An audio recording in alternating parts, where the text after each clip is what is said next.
चरणों में वंदन है बारंबार। भक्तों के भाग्य विधाता कर दो तुम बेड़ा पार, कर दो तुम बेड़ा। तेरा पथिक निर्माता ज्योतिर्मय जीवन था, ज्योतिर्मय जीवन था। जीने की कला सिखाई, जीने की कला सिखाई। बन समक तक दातार, भक्तों के भाग्य विधाता कर दो तुम बेड़ा पार, कर दो तुम बेड़ा। श्रद्धा के शुभ भावों से सुमिरण करता हूँ मैं, सुमिरण करता हूँ मैं। ओ सत्य सिंधु के प्रहरी, ओ सत्य सिंधु के प्रहरी। जुड़ जाए तुमसे तार, भक्तों के भाग्य विधाता कर दो तुम बेड़ा पार, कर दो तुम बेड़ा। अपना वैभव में पाओ ऐसा दे दो वरदान, ऐसा दे दो वरदान। मैं वीर वचन अनुरागी, मैं वीर वचन अनुरागी। पाओ जीवन का सार, भक्तों के भाग्य विधाता कर दो तुम बेड़ा पार, कर दो तुम बेड़ा।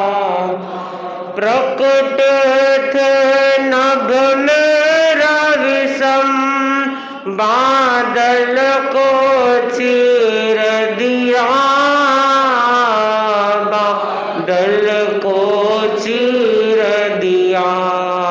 मूर्छित मानव में कर दो, मूर्छित मानव में कर दो नव शक्ति का संचार। भक्तों के भाग्य विधाता कर दो तुम बेड़ा पार, कर दो तुम बेड़ा। कष्टों की रातों में भी तेरा ही आश्रय है, तेरा ही आश्रय। घट घट में तुम बस जाओ, घट घट में तुम बस जाओ। कर दो सबका उद्धार, भक्तों के भाग्य विधाता कर दो तुम बेड़ा पार, कर दो तुम बेड़ा। भिक्षु तव चरणों में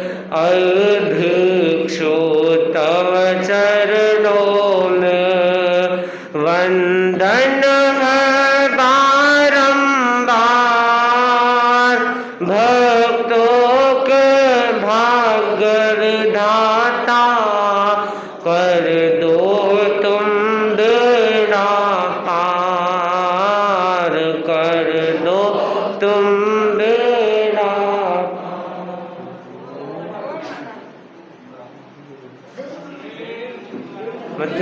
अल्लाह में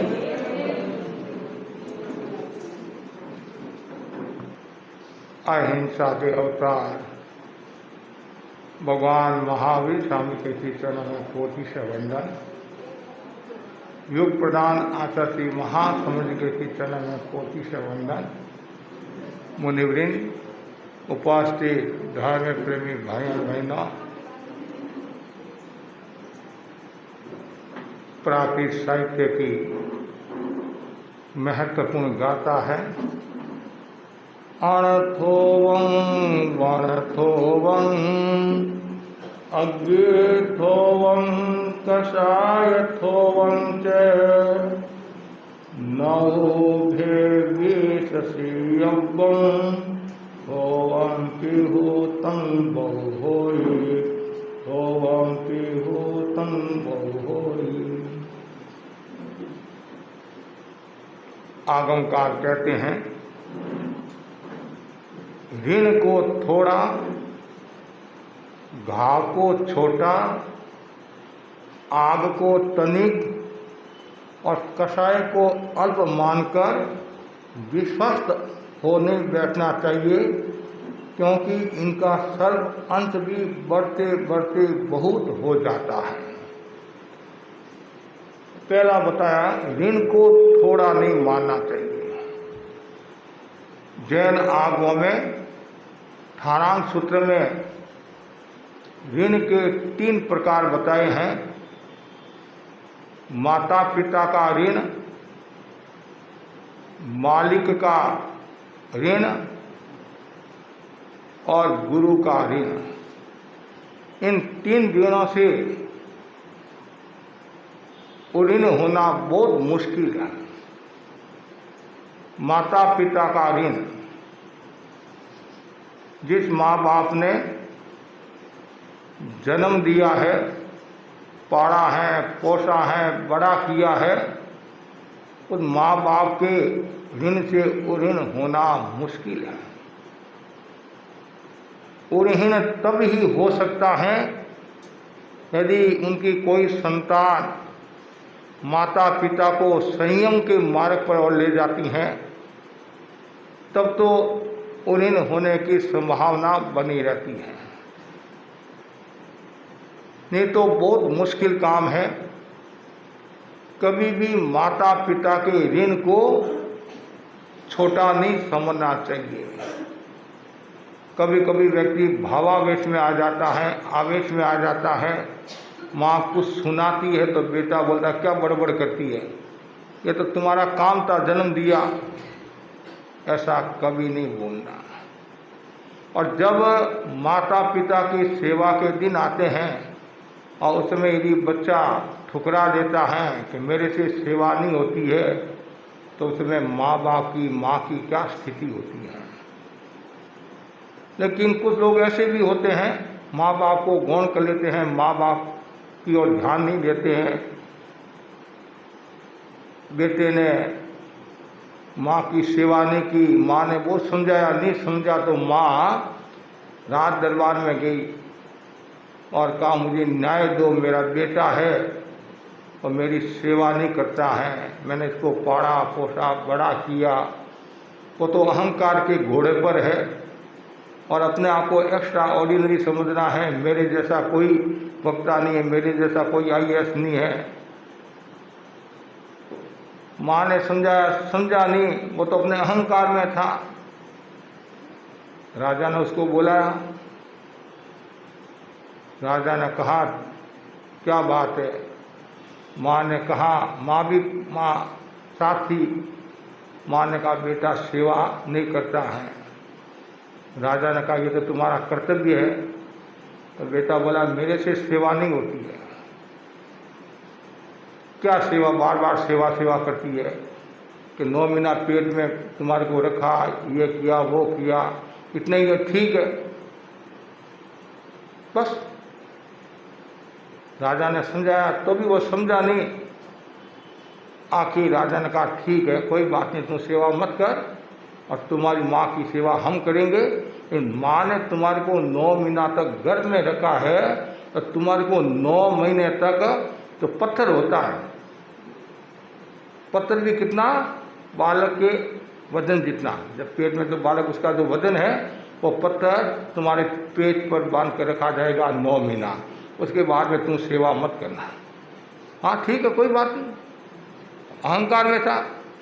अब पेट पर पत्थर बांध दिया, न इधर हो सकता है न उधर हो सकता है, चलता है तो पत्थर लगता है, ये करता है वो करता है, तो फिर परेशान हो गया।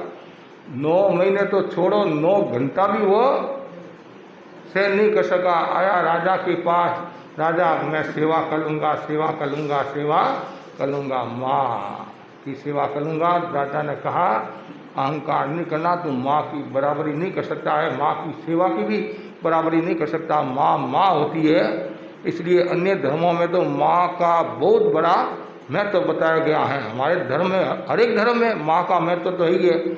माँ जितना दुख देखती है उतना और कोई दुख नहीं देखती है, नहीं देखता है। माँ दुख देखती है और माँ ये सोचती है मेरे पुत्रों को कोई तकलीफ नहीं आए, पीड़ा नहीं आए, कष्ट नहीं आए। इसलिए माँ बाप के ऋण से ऋण होना मुश्किल है। तो ये नहीं सोचना कि माँ बाप का ऋण तो छोटा सा ऋण है, छोटा नहीं है, वो बहुत बड़ा ऋण होता है। ऐसे ही ऋण, कोई कर्जा लिया और आपके 100-200 रुपया बाकी रह गए, आप सोचते खास वाले छोटा सा कर्जा है, वो कभी कभी बड़ा कर्जा हो जाता है। 100 रुपया आप नहीं चुका सकते हैं तो ब्याज ब्याज ब्याज से, और पुराने समय में चक्रवर्ती ब्याज भी होता था, तब तो फिर आदमी आगे बढ़ भी नहीं सकता था। इसलिए कहा गया है देणो भलो ने बाप को, देणो भलो ने बाप को, और बेटी भली न एक, और पेंडो भलो ने कोस को, ईश्वर राखे टेक। कितना सुंदर कहा है। मतलब पुराने समय की कहावत है कि देणो भलो ने बाप को, बाप का यदि कर्जा लिया हुआ है तो बेटे को चुकाना बहुत मुश्किल हो जाता, कभी कभी बहुत मुश्किल हो जाता है। और घर में एक लड़की होती है तो भी टेंशन हो जाता है, टेंशन हो जाता है। और पेंडो भलो ने कोस को, जो जवानी में 10-10 कोस चलने वाला और बूढ़ापा में एक कोस चलना भी उनके लिए भारी हो जाता है। ईश्वर राखे थे, कहते नहीं। इसलिए कभी भी कर्ज नहीं होना चाहिए, कोई भी प्रकार का कर्ज नहीं होना चाहिए। और जहाँ कर्ज है वहाँ फिर फर्ज निभाना भी कभी कभी मुश्किल हो जाता है। जहाँ कर्ज है तो फर्ज निभाना भी मुश्किल हो जाता है। ज़्यादा कर्ज है तो वो समाज में बैठ नहीं सकता, उठ नहीं सकता, वो नहीं सकता, ऐसा नहीं कर सकता है। तो पहला है ऋण को छोटा मत समझो। दूसरा बताया गया घाव को छोटा नहीं समझना। कोई फुंसी होगी, है नहीं, फुंसी होगी, क्या बड़ी बात, ठीक हो जाएगी, ठीक हो जाएगी। वो छोटा सा घाव कभी कभी जानलेवा साबित हो जाता है। कभी जिनके शुगर की बीमारी होती है, शुगर की बीमारी, कोई ठोकर लग जाती है या कोई फोड़ा हो जाता है, आप सोचते ठीक हो जाएगा, ठीक हो जाएगा, लेकिन कभी कभी ऐसी स्थिति आती है वो ठीक नहीं होता है, आदमी की जान चली जाती है। और कभी कभी पैर भी कटाना पड़ जाता है। कभी ऐसा ही होता है, कोई फोड़ा फुंसी हो गया, ठीक नहीं हुआ तो पैर भी। इसलिए छोटे से घाव को भी ये नहीं सोचना ये कुछ नहीं है, घाव घाव है, घाव घाव होता है। इसलिए यहाँ बताया गया है घाव को छोटा मत समझो, कभी भी वो बड़ा हो सकता है। जैसे मटकी है, मटकी के छेद हुआ है, आप एक छोटा सा छेद है वो, लेकिन वो कभी कभी बड़ा हो जाता है। आप सोचते हैं नौका के छेद है, खास बात नहीं है, वो एक छेद छोटा सा से धीरे धीरे बड़ा हो जाता है और नौका में पानी आ जाता है, आदमी अंदर बैठा है तो वो भी नौका डूबती है, आदमी भी डूबता है। इसलिए घाव को कभी छोटा मत समझो। घाव घाव होता है, चाहे वो वचन का घाव हो चाहे किसी का भी घाव हो। कहते वचन का घाव हो, किसी का घाव हो, अरे मैंने इतना ही तो तुम्हारे को कहा था, तुम मूर्ख है, वो बस इतना क्या, वो सब कुछ कह दिया तुमने, सब कुछ कह दिया। तो इसलिए बहुत सावधानी रखना, कभी भी घाव को छोटा नहीं समझना। तीसरा बताया गया आग को तनी। आग जैसे कहीं आग लग जाती है कि नहीं, ये तो खास बात नहीं है, बुझ जाएगी बुझ जाएगी, लेकिन कभी कभी क्या होता है वो आग पूरे गांव को भी खाक कर देती हैं। कभी कभी ऐसा होता है कि लोग बीड़ी सिगरेट पीते हैं और लास्ट का 2 अंश होता नहीं और ऐसे ही फेंक देते हैं। बुझाकर फेंकते तब तो ठीक है, नहीं तो ऐसे ही फेंक देते हैं तो कभी कभी वो आग लग जाती है। आप सोचते हैं कि बुझ जाएगी बुझ जाएगी, और जैसे जैसे आपकी लपटा इधर आती है क्या बुझेगी तो और लोगों को बुझो देगी, मतलब लोगों को मार देगी। इसलिए कभी भी घाव की ये आग को भी तनिक नहीं समझना। और चौथा जो बताए कषाय को अल्प नहीं, तो भाई कषाय थोड़ा सा हमारा खास बात नहीं है, और मामूली सी गुस्सा आता है, मामूली सी अहंकार है, वो मामूली भी कभी भारी हो जाता है और 2 फाड़ करा देता है, घर में 2 दीवार करा देता है, द्वार नहीं दीवार करा देता है। चाहे क्रोध हो, मान हो, माया हो, लोभ हो, छोटा सा थोड़ा सा तनिक क्रोध भी आत्मा का नुकसान कर लेता है। इसलिए कभी भी कषाय को तनिक नहीं समझना। चाहे क्रोध, मान, माया, लोभ ये खतरनाक है। क्रोध के कीटाणु खतरनाक होते हैं, विषाणु खतरनाक होते हैं, और क्रोध में अंधा आदमी सत्य का, शील का नाश कर देता है, परिवार को बर्बाद कर लेता है और आत्मा को नुकसान पहुंचा देता है, और इतना जन्म मरण करना पड़ता है जिनकी कल्पना नहीं कर सकते हैं। कभी कभी आदमी आवेश में आ जाता है और वो गलत कार्य कर लेता है, गलत कार्य कर लेता है, और उसमें यदि आयुष्य का बंधन हो जाता है तो नरक और निगोद में, मतलब नरक गति में या दुर्गति में जाना पड़ता है। इसलिए कषाय को तनिक मत समझो, न क्रोध को, न मान को, न माया, ये लोग, ये चारों ही वीतरागता के बाधक तत्व है, आत्म साधना के बाधक तत्व है। जब तक कषाय हमारे भीतर है तब तक आत्मा समृद्ध नहीं हो सकती है, शक्ति संपन्न नहीं हो सकती है, और आत्मा पवित्र और निर्मल नहीं हो सकती। कारण हमारे भीतर में कषाय है। कषाय खतरनाक है। कषाय को अग्नि का है। कषाय को क्या कहा है? अग्नि का है। जैसे अग्नि सर्वभक्षी होती है, किसी को भी खा लेती है, किसी को भी नष्ट कर लेती है, जला देती है। वो तो अग्नि एक बार जीव को नष्ट करती है, एक बार जीव को मारती है, और कषाय रूपी जो अग्नि है वो जीव को बार बार मारती रहती है, बार बार जन्म मरण कराती रहती है। पहाड़ से कोई व्यक्ति गिरता है तो एक बार मरने की संभावना रहती है, कषाय रूपी पहाड़ से जो गिरता है वो बार बार जन्म मरण करता रहता है। इसलिए कषाय को तनिक मत समझो। कषाय कषाय है। आप देखो 10 से गुणस्थान में जो जीव होता है वो थोड़ा सा उसके संज्वलन लोभ रहता है, थोड़ा सा रहता नहीं, थोड़ा सा, और वो 10 से नीचे गिरता है, नीचे गिरता है, यहाँ तक कि वो पहले गुणस्थान में भी आ सकता है। इसलिए कभी भी किसी भी अवस्था में कषाय को तनिक मत समझो। कभी आवेश में आकर आपको किसी ने कह दिया या आपने कह दिया, आप सोचते ये ठंडा हो जाएगा, ठंडा हो जाएगा। कभी कभी ऐसा होता नहीं है, आपने बच्चे को कुछ कहा, माँ को कुछ कहा, बहू को कुछ कहा, आप सोचते हैं कि ठीक हो जाएगा, ठीक हो जाएगा, लेकिन कभी कभी ऐसी स्थिति बन जाती है वो ठीक नहीं होता है और घर परिवार के लिए समस्या खड़ी कर देता है। इसलिए कभी भी ये मत सोचो कि खास बात नहीं है, खास बात नहीं है। आपकी भाषा में बोलते हैं खास बात नहीं है, वो खास बात तो है ही है। कभी कभी आप बच्चे की उपेक्षा कर लेते हैं कि मेरा खास बात नहीं, अभी इसको चॉकलेट देंगे कि ठीक हो जाएगा, राजी हो जाएगा, लेकिन कभी कभी नुकसान हो जाता है। इसलिए न इस पर भरोसा करना है। तनिक क्रोध पर भरोसा नहीं करना। क्यों? कभी भी वो आत्मा की बगिया को उजाड़ सकता है। जैसे बगीचा है, और बगीचा में नाना प्रकार के फल फूल होते हैं, यदि उनको पानी मिलता रहे तो ठीक है, और पानी नहीं मिलता तो क्या होगा? उजड़ जाएगा। तो वैसे ही हमारी आत्मा को मतलब क्षमा, मृदुता, सरलता, निर्लोभता का पानी मिलता रहेगा, तब तो क्या है, आत्मा शुद्ध होती रहेगी। और उसको यदि कषाय, क्रोध, मान, माया, लोभ के साथ रहेगी तो नुकसान हो जाएगा। इसलिए ये भावना भाव बार बार मेरे भीतर में क्रोध नहीं आए, अहंकार नहीं आए, माया नहीं आए, लोभ नहीं आए। और क्रोध भी खतरनाक है, मान माया भी खतरनाक, सब खतरनाक ही खतरनाक है। आप कभी कभी ऐसा भाव आ जाता है जिनकी हम कल्पना नहीं कर सकते हैं, और माया के कारण हम दूसरों को मारने की कोशिश करते हैं, लेकिन कभी कभी घर का नुकसान हो जाता है, घर का अनर्थ हो जाता है। एक किसी नगर में एक सेठ रहता था, और सेठ प्रदेश गया। कहाँ गया? सेठ प्रदेश गया। और पीछे घर में सेठानी अकेली रहेगी। अब वो एक दिन की बात है, कोई शाम का समय था, अंधेरा हो रहा था, तो उसने सोचा घर जाऊंगी तो टाइम लगेगा, या ये जो आश्रम है, झोपड़ी है, सन्यासी की झोपड़ी आश्रम है, रात्रि निवास वहाँ कर लूँ। तो वहाँ गई, बाबा जी नमस्कार।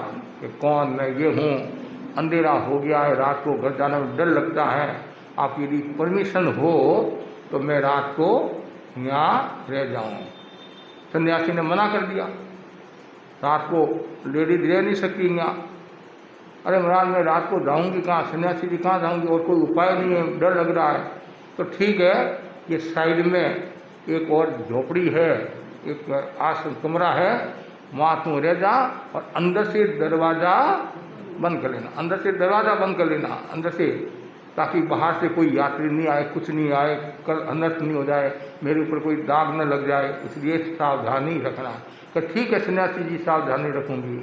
और वो चली गई और दरवाज़ा भी बंद कर दिया। अब न जाने उसके मन में पाप आ गया। किसके? सेठानी के मन में पाप आ गया। अब सेठ कब आएंगे, सेठ कब आएंगे, मैं तो पुरुष बिना रह नहीं सकती हूँ, ये नहीं कर सकती हूँ, ऐसा मन में वो भावना आई। और तत्काल अब रात को कौन देखने वाला, सन्यासी अकेली तो है।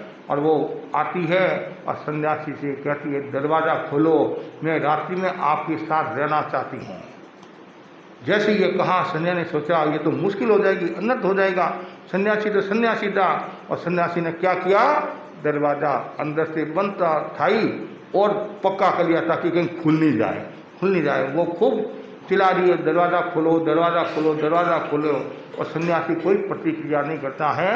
अब वो वापिस आती है, सो जाती है, सुबह घर जाती है। अब सन्यासी के मन में कोई भावना नहीं, उसके मन में दूसरी भावना आ गई, कल ये मेरा भंडा फोड़ने के लिए। आदमी को डर तो रहता ही नहीं, जो पाप करता है आज नहीं कल तो उसका पाप उदय में आएगा नहीं। पाप छिपाया ना छिपे, छिपे तो मोटा भाग, दाबी डूबी ना रहे रुई लपेटी आग। आग घर में आग लगी, इसको कितना ही आप दबाने की कोशिश करो तो ऐसे कोई दबेगी थोड़ी, वो दबने वाली नहीं है। और राजस्थानी कहा ने डाई से पेट छाना नहीं है। कोई बहन गर्भवती है तो जो नर्स होती है उसे छाना नहीं रहता है।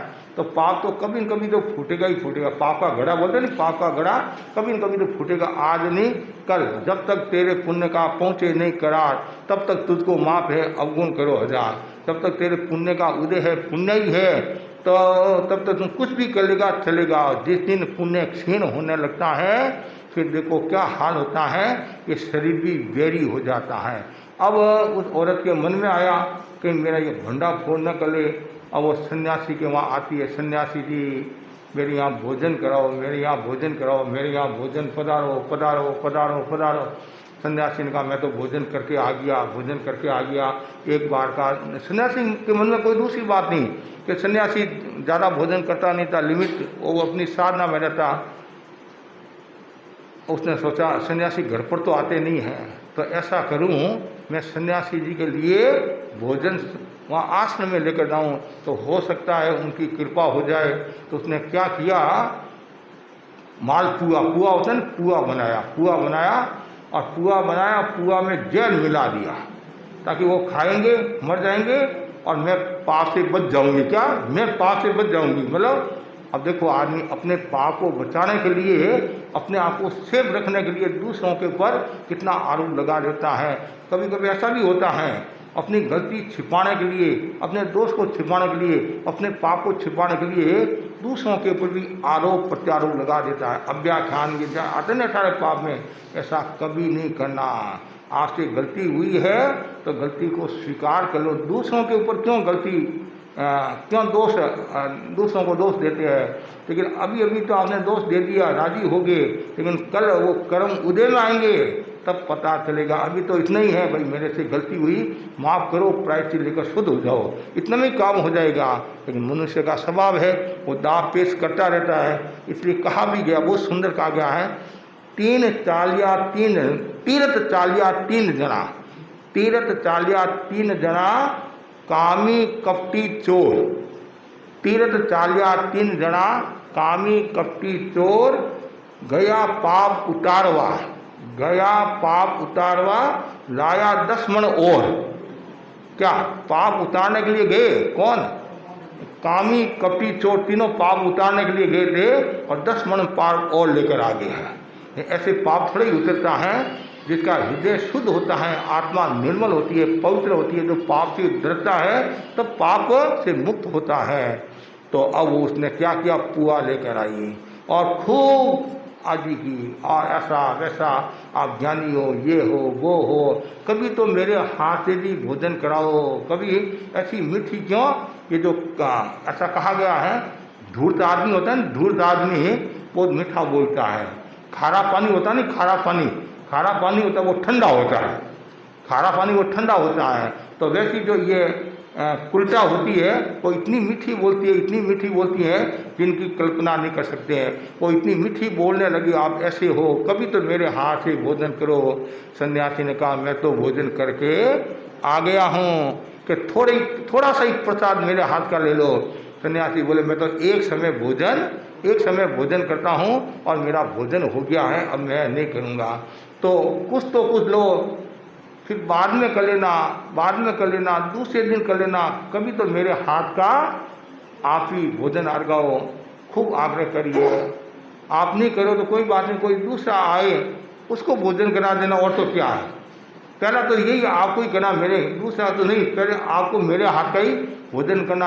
अभी नहीं करते हो तो बाद में कर लेना, ठीक है। तू इतना कह रही है तो झोपड़ी में रख दे, किसी के काम आएगा, ठीक है। उसने रख दिया, उसने सोचा अभी नहीं है तो फिर दूसरे दिन या शाम को खा लेंगे।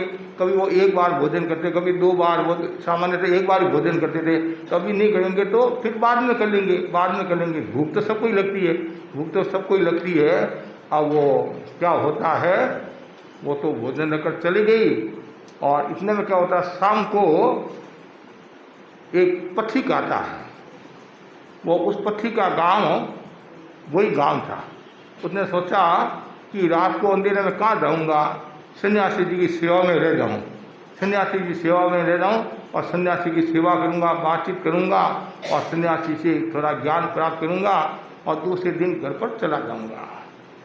तो वो आया, सन्यासी जी, हाँ भाई मुजरो प्रणाम, ठीक है भाई, मेरे को पास वाले गांव में जाना है, अंधेरा हो गया है, कहीं जगह हो तो रात्रि निवास में यहीं कर लूँ। तो ठीक है, ये झोपड़ी है, झोपड़ी में निवास कर ले, और सुबह मैं जल्दी चला जाऊँगा, कोई बात नहीं, आराम से, नो टेंशन ओनली अटेंशन।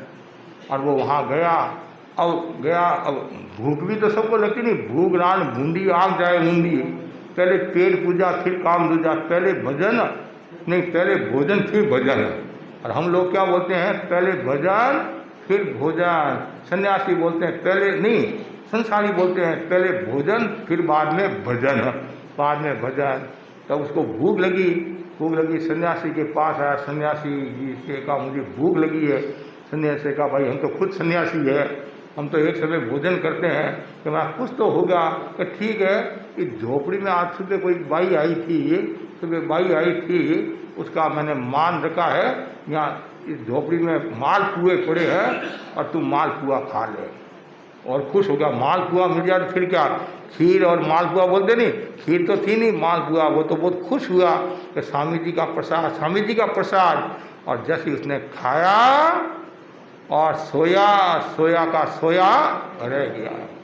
सुबह सन्यासी उठे और सब वो आश्रम का निरीक्षण करे थे और उनके भक्त भी आ गए। झोपड़ी को देखा तो एक आदमी पड़ा है, नीला रंग हो गया, ऐसा वैसा, ये झाग आ गए, क्या बात है, क्या हुआ। सन्यासी को कहा, सन्यासी जी ऐसी बात होगी, हो सकता है वो जो पुआ आया, उसमें कोई जहर होगा, कुछ होगा, उसके कारण ऐसा हो गया। अब इसकी तो अंत्येष्टि करना है, व्यवस्था करना है, खोज करना है कौन है। इधर क्या होता है, वो जो बाई थी नहीं, बाई वो भी देखने के लिए आई कि भाई अब तो सन्यासी जी ने खा लिया होगा तो वो मर गए होंगे। अब आकर्षण तो रहता ही नहीं, कोई भी व्यक्ति पाप करता है तो उसको चारों ओर से भय भी रहता है, चारों ओर से वो निगरानी भी रखता है या रखती है। तो वो आगे सन्यासी तो रहो एकदम घूम रहे हैं, एकदम तरोताज़ा घूम रहे हैं। सन्यासी जी कुछ हुआ ही नहीं है। सन्यासी जी आपने मेरे मालपुए खाए नहीं। मैंने तुम्हारे को पहले कहा था जिसने खाए हैं उसको तुम देख ले, जिसने खाया उसको तुम देख ले। जैसे ये कहा तो और धड़कन तेज होगी, क्या होगा क्या होगा। और जैसे झोपड़ी में जाती है और देखती है और वो वहीं गिर पड़ती है। वो कौन था? उसका पति था। कौन था? पति था, जो दूसरों को मारने के लिए गई और स्वयं का पति मर गया, स्वयं का नुकसान हो गया। इसलिए कहा गया है पुआ बनाया चीनी घाली, पुआ बनाया चीनी घाली, संताने जिमावण चाली, संताने जिमावण चाली। किड्डी स्त्री खादा भरतार, किड्डी स्त्री खादा भरतार, खाड़ खने सो पुओ तैयार। मतलब जो दूसरों का नुकसान पहुंचाता है खुद का नुकसान हो गया। कारण उसके मन में माया थी, कपट था और छल था, दम था। इसका ये परिणाम कभी कभी आप सोचते हैं कि दूसरों का नुकसान हो जाएगा। दूसरों का नुकसान होता कि नहीं होता है, लेकिन कभी कभी हमारा नुकसान हो जाता है, आत्मा का नुकसान हो जाता है, कभी परिवार का भी नुकसान हो जाता है। कि क्यों हुआ? उसके मन में पाप आ गया। कारण क्या? माया। माया के कारण ये हुआ। माया के कारण ऐसी एक नहीं अनेक घटनाएं आपको मिल जाएगी कि माया के कारण व्यक्ति कितना नुकसान करता है, खुद का नुकसान, समाज का नुकसान। मल्लीनाथ भगवान का जो उदाहरण आता नहीं, मल्लीनाथ भगवान का, तीर्थंकर भगवान की आराधना नहीं करते हैं तीर्थंकर थे, मतलब तो पूर्व भाव में उन्होंने कितनी तपस्या की, ये साथ में माया भी की। और माया के कारण उन्होंने स्त्री गोत्र का बंधन किया। स्त्री गोत्र का बंधन किया नहीं तो माया के कारण स्त्री गोत्र का भी बंधन होता है। माया के कारण तिनियन से गति में भी जीव पैदा करता है। कहते माया करना, गुड़ माया करना, असत्य वचन बोलना, झूठा तोल माफ करना।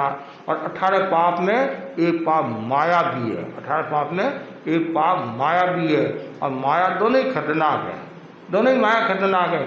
ये माया भी खतरनाक है और ये माया भी खतरनाक है, दोनों ही खतरनाक है। नहीं ये आ जाती है माया, धन आ जाता है, हम चौड़े बाजार संकरे, और दिमाग भी कभी कभी कैसा ही हो जाता है। और यहाँ तक बताया गया कभी कभी बुद्धि भी भ्रष्ट हो जाती है, कभी कभी बुद्धि भी भ्रष्ट हो जाती है। और माया में भी बुद्धि भ्रष्ट हो जाती है, स्व और पर दोनों का नुकसान हो जाता है। इसलिए ये इनको कभी भी छोटा नहीं समझना। कसाई को, मान माया को तो छोटा समझता है और खुद तो दुखी होता ही है और परिवार को भी दुखी बना देता है।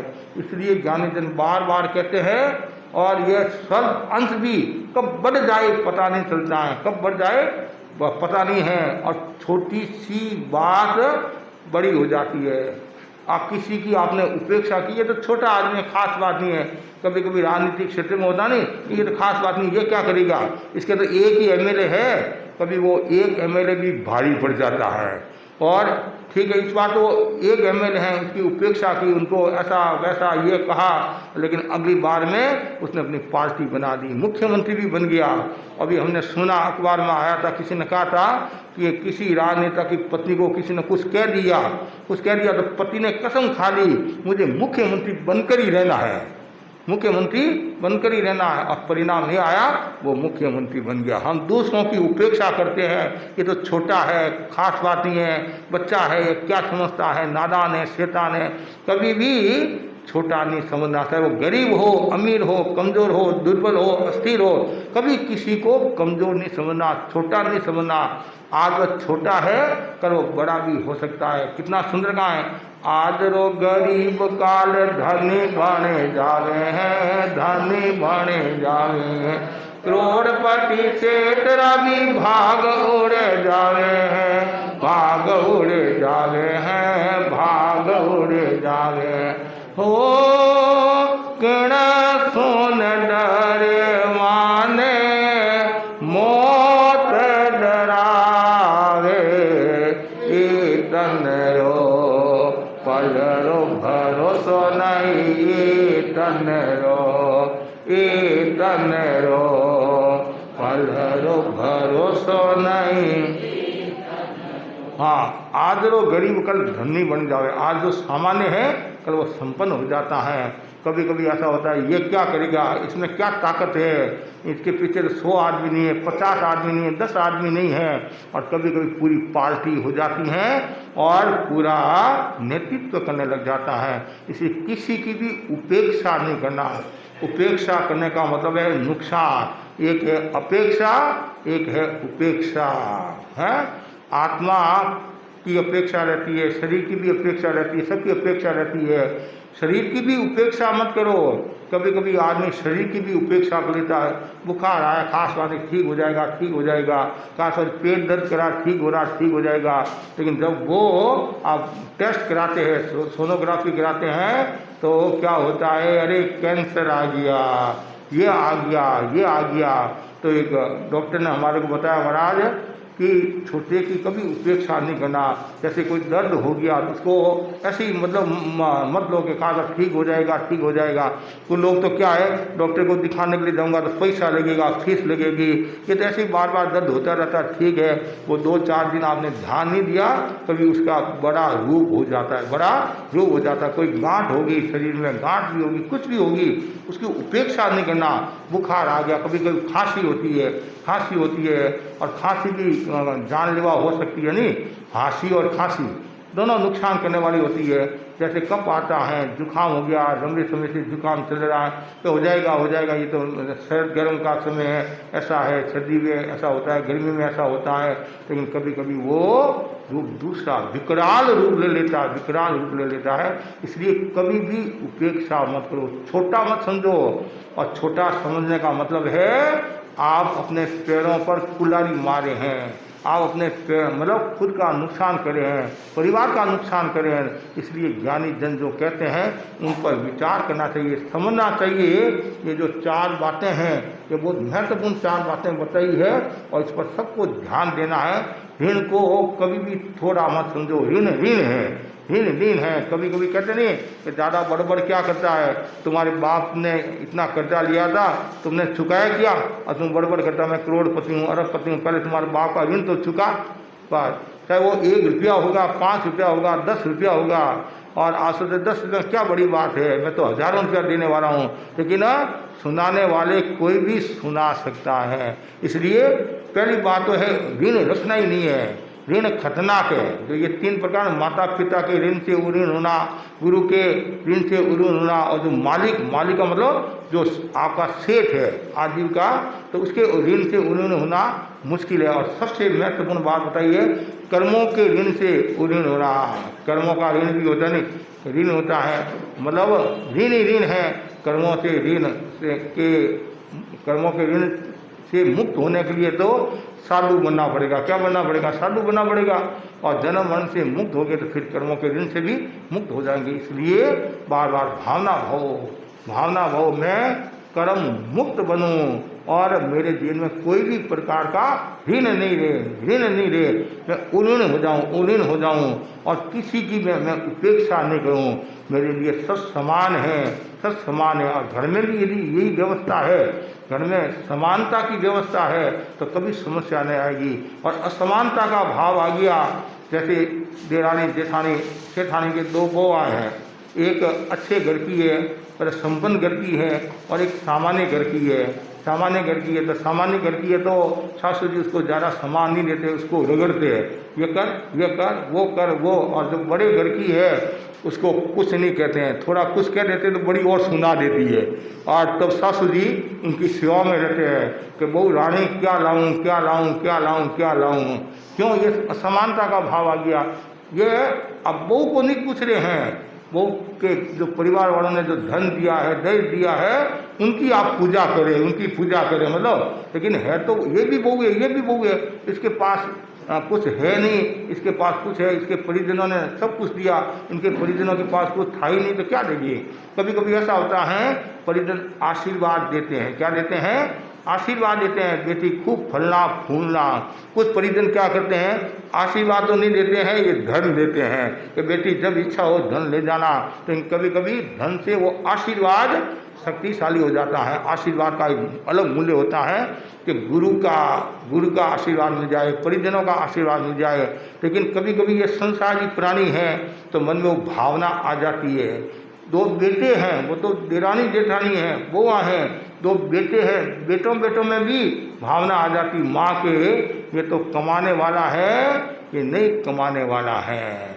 और राजस्थान ने कहावत है ना, अन कमाऊ ने उनो भावे, कमाता तो नहीं है फिर भी क्या कहता है, मेरे को भी गर्मा गर्म सीरा खिला। माँ कहती बेटा तुम भी कमा, तुम्हारे को भी सीरा खिला दूंगी, तुम्हारे को भी। कमाता तो है नहीं और खाली सीरा की बात करता है। सीरा नहीं मिलेगा, खीरा मिलेगा। क्या मिलेगा? खीरा मिलेगा। तो उसमें भी असमानता का भाव आ गया। दो सगे बेटे हैं लेकिन असमानता क्यों? एक कमाता है, एक नहीं कमाता है। इसलिए भगवान ने कहा है आत्मवत सर्वभूतेषु सब पश्यति पंडित। पंडित कौन होता है? तो सब अपनी आत्मा को समान समझता है। आत्मा के समान समझना कि तो फिर वो कोई छोटी बड़ी बात नहीं होगी, न ये छोटा है न बड़ा, सब समान है, सब समान है। कितना सुंदर भगवान ने, और ये भगवान ने संदेश दिया, समानता का संदेश दिया है। सम श्रम सम, तीन शब्द नहीं, सम श्रम सम का मतलब समानता। सब जीवों को अपनी आत्मा के समान समझो। एक कुंतु का जीव है, एक हाथी का जीव है, आत्मा सबकी समान है। आत्मा तो सबकी समान है। जीव छोटा बड़ा हो सकता है, कोई एक इंद्रिय हो सकता है, कोई पंचेंद्रिय हो सकता है, कोई 5 इंद्रिय वाला, कोई 3 इंद्रिय वाला, कोई 2 इंद्रिय वाला, लेकिन आत्मा सबकी समान है। सब जीव जीना चाहते हैं, मरना कोई नहीं चाहता। इसलिए कभी भी असमानता का भाव नहीं आए और कभी भी ये छोटा नहीं समझना, ये तो छोटा है कि महाराज ये तो गरीब तो मारने जैसा ही है, क्या करें, गरीब तो मारने जैसा ही है। कभी भी ऐसे मुंह से शब्द नहीं निकलने। और तू भी कितनी बार गरीब बना होगा या बन सकता है, ऐसा क्यों सोचे? ऐसा हमेशा अच्छा सोचना, कभी किसी की भी उपेक्षा नहीं करना। उपेक्षा करने का मतलब है आत्मा का नुकसान। उपेक्षा करने का मतलब है ज्ञान दर्शन चाहते तब की हानि। आप यदि किसी की उपेक्षा करोगे तो आपके ज्ञान दर्शन की हानि होगी और परिवार में समाज में सामंजस्य का भी अभाव हो जाएगा, नुकसान हो जाएगा। इसलिए किसी की भी उपेक्षा मत करो। और न बाहिरम परिभव अत्तान्य सम्मुख से, कितना सुंदर कहा है, कभी भी किसी की उपेक्षा मत करो और न अहंकार का प्रदर्शन करो। है आत्मा का उत्कर्ष, अहंकार का प्रदर्शन नहीं करना। तो बस मैं सभी भाई बहनों को इतना ही कहना चाहता हूँ, जितने भी यहाँ भाई बहन बैठे हैं इस सूत्र को समझे, बहुत सुंदर है। ऋण को थोड़ा, सबसे पहले है ऋण को तनिक नहीं समझना। ऋण ऐसा छोटा हो, थोड़ा हो, ज़्यादा हो, कैसा ही हो, जब तक व्यक्ति ऋण से मुक्त नहीं होता है तब तक वो आनंद की रोटी नहीं खा सकता है। कभी कभी आपके व्यापार करते हैं, उतार चढ़ाव आ जाता है, नुकसान भी हो जाता है, कभी ज़्यादा ऋण भी हो जाता है। समझदार आदमी क्या करता है, और वो अपनी आवश्यकता में कमी करके और जिनसे लिया है उनको चुकाने की कोशिश करता है, और एक दिन चूक जाता है और फिर वो आनंद की रोटी खाता है, शांति से नींद लेता है और मुझे कोई खतरा नहीं, मेरा ऋण उतर गया, ऋण उतर गया, ऋण उतर गया। इसलिए कभी भी सिर पर कर्जा नहीं होना। कर्जा होने का मतलब है आप कभी उन्नति नहीं कर सकते। ऐसे कर्मों का कर्जा है तो भी उन्नति नहीं कर सकते हैं। परिवार का कर्जा है, माँ बाप का कर्जा है, मालिक का कर्जा है, तो कभी आप आगे नहीं बढ़ सकते। उनसे ऋण हो जाओ और ये भावना भाओ कि मैं कर्मों से छुटकारा पाऊँ, कर्मों से मुक्त हो जाऊँ। और ऐसे ही घाव को, मैंने कहा घाव को भी छोटा नहीं समझना और आग को तनिक नहीं समझना और कषाय को अल्प नहीं समझना। कभी भी कुछ भी घटना घट सकती है। इसलिए इन सबको समझकर भगवान की वाणी को ध्यान में रखकर इनका स्वल्प अंश भी बढ़ते बढ़ते बोध हो जाता है। थोड़ा सा छेद भी नुकसान हो जाता है। एक तरेर आती नहीं तरेर मकान में, कि खास बात नहीं ठीक हो जाएगी, वो कभी कभी तरेर भी वो ज़्यादा हो जाती है। और एक बिल होता है छोटा सा, कभी वो बड़ा हो जाता है और कभी कभी तो धरती को पोला भी कर लेता है। अंदर बिल ऐसे होता नहीं तो धीरे धीरे धीरे धरती भी पोली हो जाती है। कुछ भी जैसे उदाई है आदि है, खास बात नहीं मेरा थोड़ी ठीक, वो उदाई भी कभी कभी पूरे मकान को खोखला कर देती, नहीं लकड़ी को खोखला कर देती हैं। इसलिए ये ध्यान रखो, सावधानी रखो। पानी आए तो उसे पहले पाल बांधो, कहते नहीं पाल, तो कहीं भी मेरे भीतर में अंश मात्र भी कोई भी कषाय नहीं रहे और कहीं भी घाव नहीं रहे, पूरी सावधानी रखना। तो सावधानी रखोगे तो आप आगे बढ़ोगे, सावधानी नहीं रखी, लापरवाही कर दी तो नुकसान हो जाएगा। इसी आशा के साथ ओम। पचकान उपवास